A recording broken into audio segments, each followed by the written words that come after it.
అరే అభి, game ball ఆడుతున్నావు, అక్కడ ఏమైనా రెగ్యులర్గా ప్రాక్టీస్ చేస్తుంటావా? లేదురా బాబు, అక్కడ అసలు టైమే దొరకదు. రేయ్, అయినా టైం అంటే గుర్తొచ్చింది, నా కోసం మీరు మీ పని లాపుకున్నట్టున్నారు. ముందెళ్ళా చూసుకోండిరా, మనం కావాలంటే సాయంకాలం రిలాక్స్గా ఆడుకుందాం. రేయ్ పనంట్రా. రేయ్, మాకు పనే ముందురా, మాకు ఏ పని లేదు.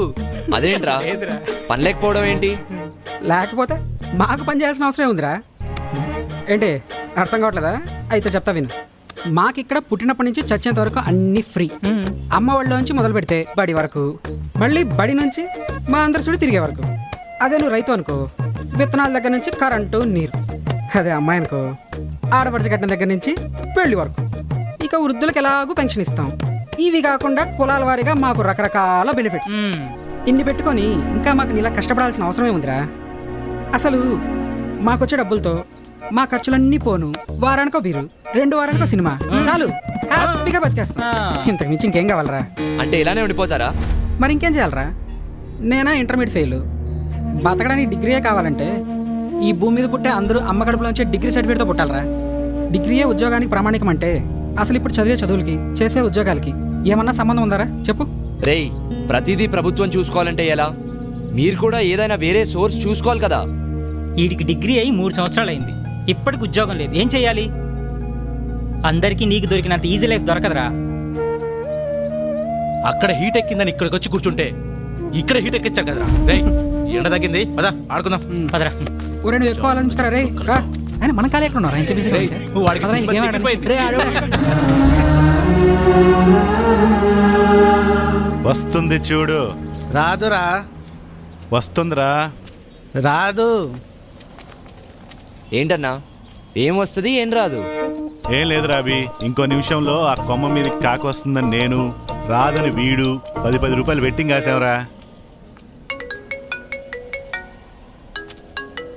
So actually I came to my hometown and the network signals here are very bad. As soon as my hotspot starts working, I'll send the file. Thank you. Bye. ఒరే అభి, నువ్వేం మాట్లాడావో ఒక్క ముక్క అర్థం కాలేదు కానీ మధ్యలో ఏదో సిగ్నల్ నెట్వర్క్ ఏదో అన్నట్టున్నావు. నీకు మంచి సిగ్నల్ కావాలంటే చెట్టుకు అవతల కూర్చో, బ్రహ్మాండంగా వస్తుంది. మీరు కానివ్వండి. సుబ్బయ్య కొడుకు వచ్చాడు. ఎప్పుడు వచ్చాడు? 10 నిమిషాల ముందు వచ్చాడు. అవునా బాబు? సిగ్నలా? అవును ఇక్కడ బాబాయ్. కూర్చో, ఇక్కడ వస్తుంది. కొద్దిగా అలా జరగరా. దా. ఏంటది? ఏదో చేస్తున్నట్టున్నాడు. హే, కాకి వచ్చింది. ఈ 20 నాదే. ఈసారి 20 కాకి రాదు. ఓకే. ఎంత గొప్పగా పని చేస్తున్నాడ్రా. అయిపోయింది. ఆ పెట్టుతో పని అయిపోయినట్టుంది. పట్నంలో చదువుకున్నాడు కదా, గొప్ప Yeah. పనులు Hello. చేసేస్తుంటాడు.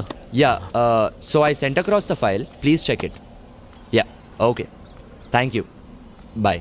చూసావా ఎలా మాట్లాడుతున్నాడో? అయినా చాలా విచిత్రంగా ఉంది. ఇక్కడ సిగ్నల్స్ బాగానే ఉన్నాయి కదా, మరి అక్కడే అలా ఉన్నాయి. అది అంతే అబ్బాయి, ఈ ఊరి మొత్తం మీద ఇక్కడే సిగ్నల్ బాగా వస్తుంది. ఎరా అది సరిగా అబ్బాయి, ఇంటర్నెట్లో అదేదో ఫారం పూర్తి చేస్తే రైతులకు డబ్బులు వస్తాయంట కదా, మాకు కూడా కొంచెం చూసి పెట్టు. ఏంటా ఫామ్? అదేదో రైతులకు డబ్బులు వచ్చేదంట బాబు. సరే చూస్తా.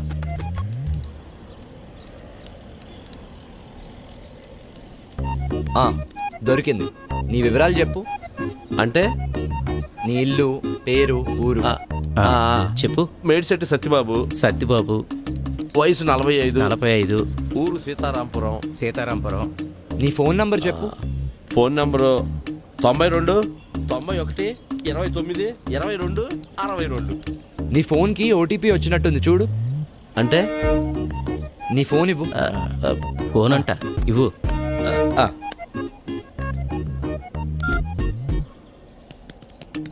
ఆ పెట్లో కొడితే నీ ఫోన్కి మెసేజ్ ఎలా వస్తుందిరా? నాకేం తెలుసు.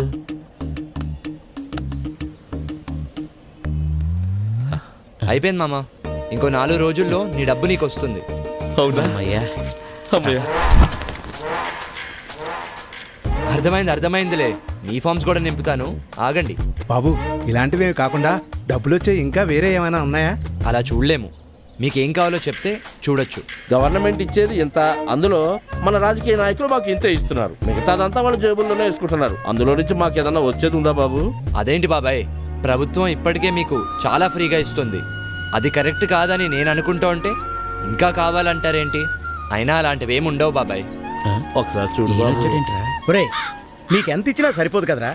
వాడేదో పని చేసుకుంటానికి ఎడుగొచ్చాడు, వాడిని చేసుకునేవనరా.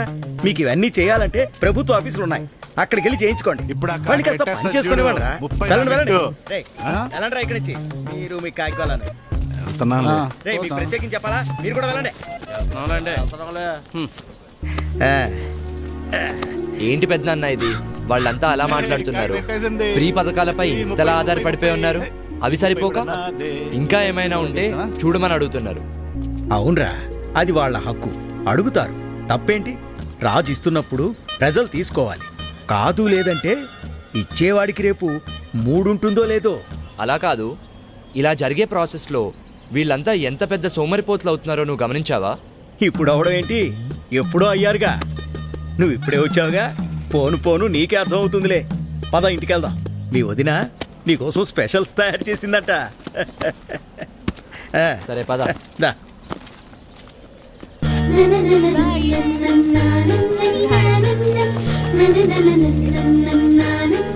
ఇంతకీ ఎన్ని రోజులు ఉందామని వచ్చావు? అమ్మని తీసుకెళ్ళడానికి వచ్చాను పెద్దనాన్న. మీ అమ్మ రానని చెప్పే ఉంటుంది. అదే ఆలోచిస్తున్నాను. ఏమ్మా కృష్ణ, స్కూల్ నుంచి వస్తున్నావా? అవును మామయ్య. ఒరే మన కృష్ణవేని తెలుసుగా, చిన్నప్పుడు మీరిద్దరూ కలిసి ఆడుకునేవారు కదా. మన వీరన్న కూతురు. హాయ్. హాయ్. మన ఊళ్ళో నీ తర్వాత గొప్ప చదువులు చదువుతుందనుకున్న పిల్ల తను ఒక్కతేరా. ఇంటర్లో జిల్లా ఫస్ట్ వచ్చినప్పటికీ ఆర్థిక ఇబ్బందుల వల్ల చదువు ఆపేయాల్సి వచ్చింది. కానీ ఖాళీగా ఉండకుండా మన ఊరి స్కూల్లో తను టెంపరీ టీచర్గా పనిచేస్తూ నెలకి 1200 సంపాదిస్తుంది. కానీ వీళ్ళ నాన్న తను అసలు పని చేయటం ఎందుకు అంటుంటాడు. మామయ్య సరే నేను బయలుదేరుతా. అలాగే. మళ్ళీ కలుస్తా. ఆ. అమ్మ ఎదురు చూస్తూ ఉంటుంది. బాయ్. బాయ్. చాలా మంచి పిల్లరా. ఆడపిల్ల కాబట్టే ఉద్యోగం చేయొద్దంటాడా? అసలు పిల్లల్నే ఉద్యోగం చేయొద్దంటాడు. అదేంటి? ప్రభుత్వం ఇన్ని ఉచిత పథకాలు ఇస్తుంటే కష్టపడి పని చేయాల్సిన అవసరం ఏంటి అన్నది అతని సిద్ధాంతం. ఏంటి పెద్దనాన్న ఇది? మరీ టూ మచ్ కాకపోతే? వేరన్నే కాదు, ఇలాంటి వాళ్ళు ఊళ్ళో ఇంకా చాలా మంది ఉన్నారు. ఇందాక చెప్పానుగా, మెల్లిమెల్లిగా నీకే అర్థం అవుతుందిలే. పద. అభి అన్న, నిన్ను వీరన్న మామ ఇంటికి రమ్మన్నాడు. కాసేపు అయ్యాక వస్తానని చెప్పు. అలాగే.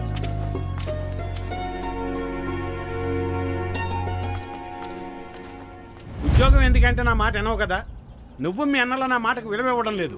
దానికి ఎలాగో పెళ్లి చేద్దాం అనుకున్నాం కదయ్యా. అంతవరకు దానికి నచ్చిందేదో చేసుకునివ్వు. వదిలేయ్యా. సర్లే, మీ ఇష్టం వచ్చినట్టు చేసుకోండి. ఇదిగో అభి వచ్చినట్టున్నాడు, వాడి ముందు ఇవేవి మాట్లాడకండి. అభి ఎలా ఉన్నావురా? బాగున్నా మావయ్య. నేను చూస్తుంటే అచ్చమ్మ సుబ్బని చూస్తున్నట్టే ఉందిరా. సరే సరే రా, లోపలికి రా, మాట్లాడుకుందాం. కూర్చోరా. గవర్నమెంట్ వాళ్ళు కౌలు రైతులకు డబ్బులు ఇస్తున్నారు కదా, ఆ లిస్టులోనేమో నా పేరు లేదు. ఆఫీస్కి వెళ్ళి అడిగితే ఆన్లైన్లో అప్లై చేసుకోమన్నారు. అదేదో కాస్త చేసి పెట్టు. ఊళ్ళో వాళ్ళందరికీ నువ్వే చేస్తున్నావు కదా. అమ్మాయి కృష్ణవేణి, అబ్బాయికి కాస్త మంచినీళ్ళు తెచ్చిపెట్టమ్మా. అభి తీసుకో.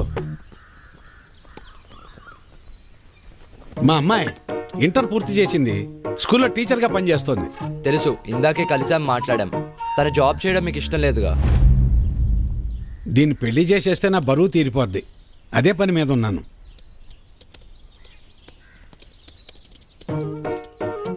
సరే, అప్లై చేసేసాను. 4 daysలో కన్ఫర్మ్ అవుతుంది. వీరి వీరి గుమ్మడి పండు. వీరి పేరేంటి చెప్పండి? లక్ష్మి. హాయ్ కృష్ణ. హాయ్. ఏంటి రోజు పిల్లలకి క్లాసులు లేవా? లేవు, ఎవ్రీ సాటర్డే కల్చరల్ యాక్టివిటీస్ ఉంటాయి. ఓ అవునా, రాంగ్ టైంలో వచ్చినట్టున్నాను. అలా ఏం లేదులే. ఏంటి ఇలా వచ్చావు?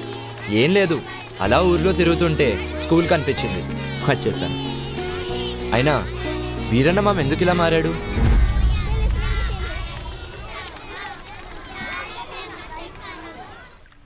ఒకప్పుడు మా నాన్న కూడా అందరిలాగే కష్టపడి పంట పండించేవాడు. కానీ ఒక తుఫాను మా అందరి జీవితాల్ని మార్చేసింది. ఆ తర్వాత నాన్న ఆలోచన విధానమే మారిపోయింది. నాన్నొక్కరే కాదు, అలా ఇక్కడ చాలా మంది మారారు. కానీ నాకు మాత్రం అలా ఉండటం ఇష్టం లేదు. జీవితంలో ఏదో సాధించాలని ఉంటుంది. అలా అని ఊరు వదిలి వెళ్ళలేను. నాకు ఈ పచ్చటి పొలాలంటే చాలా ఇష్టం. అందుకే టెంపరీగా చేసే ఈ జాబ్తో వచ్చే డబ్బులతో బీఎస్సీ అగ్రికల్చర్ వొకేషనల్ కోర్స్ చేస్తున్నాను. నీ యాటిట్యూడ్ నాకు బాగా నచ్చింది. Amazing mindset. బాయ్.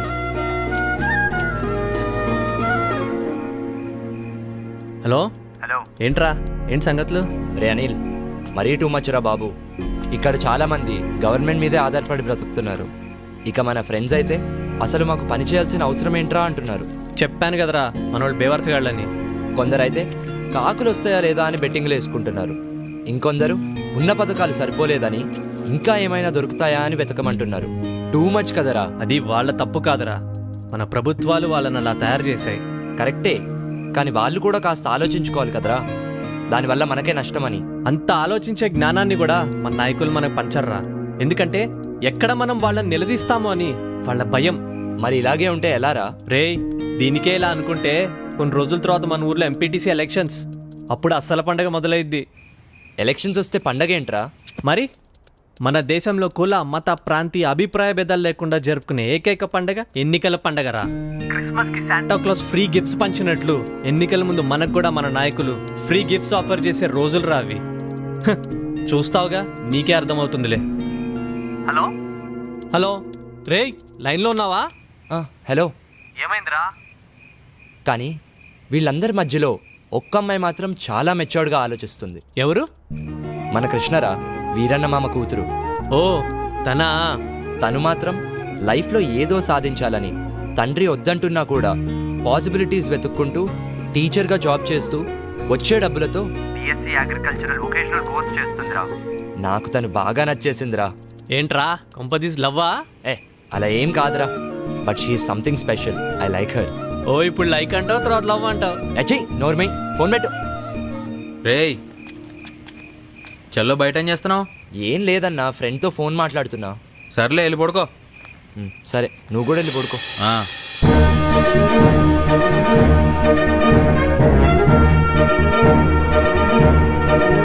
నమస్తే. రాష్ట్ర ప్రభుత్వం జెడ్పీటీసీ ఎంపీటీసీ ఎన్నికలను అనౌన్స్ చేసింది. దీంతో రాష్ట్రమంతా ఎన్నికల సందడి నెలకొంది. అన్ని పార్టీల నాయకులు తమ తమ అభ్యర్థులను వెల్లడిస్తున్నారు. 2 రోజుల్లో అభ్యర్థులు తమ నామినేషన్లు సంబంధిత కార్యాలయాల్లో ఇవ్వాల్సి ఉంటుంది.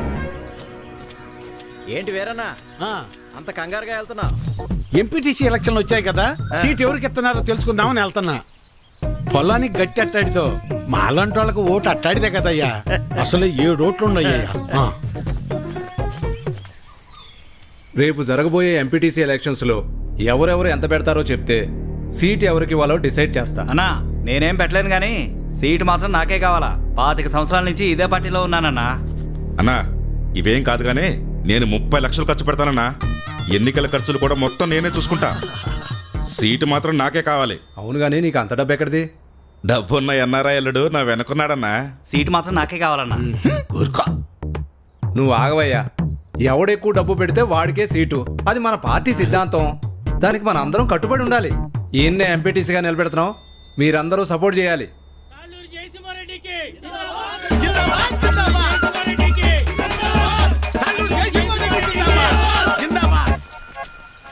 ఏంటి వీరన్నా మళ్ళీ ఎక్కడికి వెళ్తున్నావు?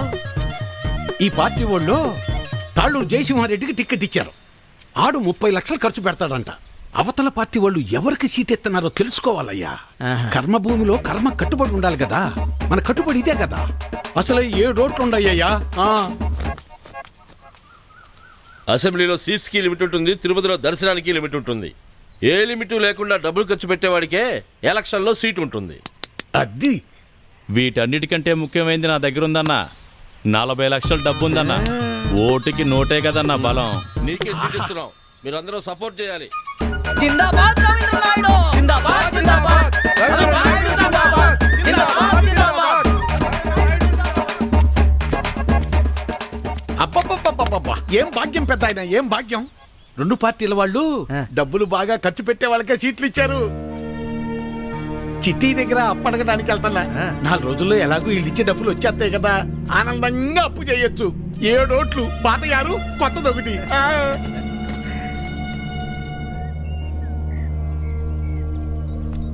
నీకెందుకయ్యా ఇవన్నీ? నువ్వు చేయలేవు బాబు. చేయలేమనుకుంటే ఎప్పటికీ చేయలేం బాబాయ్. అయినా చిన్నప్పుడు నాన్నతో చేసిన పనులే కదివి, ఏం కాదులే. ఇంత పెద్దవాడివైనా అప్పటి విషయాలు ఇంకా మర్చిపోలేదా? ఎలా మర్చిపోతాను బాబాయ్, ఇప్పుడు ఈ పనులు చేస్తూ ఉంటే కూడా నాన్నే గుర్తొస్తున్నారు. నువ్వేమో ఇలా అంటున్నావు, కానీ ఈ ఊర్లో సగం మంది పొలం పండించడమే మానేశారు. ఆ వీరన్న అయితే కౌలు పనికైనా రారా, చేతిలో ఖర్చులకు 4 డబ్బులుంటాయి కదా అంటే, నేను పని ఎప్పుడో మానేశాను, అయినా పని చేయాల్సిన అవసరం నాకేముంది అంటాడు. ఇలా అందరూ ఉంటే ఎలా చెప్పు బాబు? ఆ మాట ఎంత చెప్పినా ఎవరూ అర్థం చేసుకోవడం లేదు.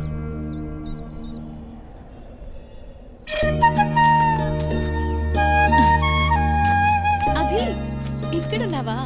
ఏంటి 2 రోజుల నుంచి కనిపించలేదు? వదిన వాళ్ళతో టౌన్కి వెళ్ళొచ్చాను. అక్కడికి వెళ్ళినప్పుడు సినిమా చూశాను. సినిమా ఎంత బాగుందో తెలుసా? హీరో అయితే అయ్యో బాబోయ్ ఎంత బాగా యాక్టింగ్ చేశాడో, విలన్లని ఎలా కొట్టాడో నాకైతే చాలా బాగా నచ్చింది. పాటలు, డాన్సులు చంపేశాడంతే అసలు. కానీ చేయని తప్పుకి హీరోయిన్ ని బాధ పెట్టడం, లాస్ట్ లో రియలైజ్ అవ్వటం. 4 టైమ్స్ ఏడ్చాను తెలుసా? సినిమా చూసినప్పుడు ఏడవటమే కానీ లైఫ్ లో ఎప్పుడూ కన్నీళ్లు రాలేదు. నా ఫ్యామిలీకి నేనంటే అంత ఇష్టం. నా హ్యాపీనెస్ ఏంటో తెలుసా? మార్నింగ్ లేవటం, నాన్నకి కాఫీ ఇవ్వటం, అన్నయ్యలకి బాయ్ చెప్పటం, వదినలతో కబుర్లు చెప్పటం, రెడీ అయి స్కూల్కి వెళ్ళటం, ఈవినింగ్ ఇంటికి వచ్చాక అమ్మతో మాట్లాడటం, అందరం కలిసి భోజనం చేయటం. This is my simple life. I like you.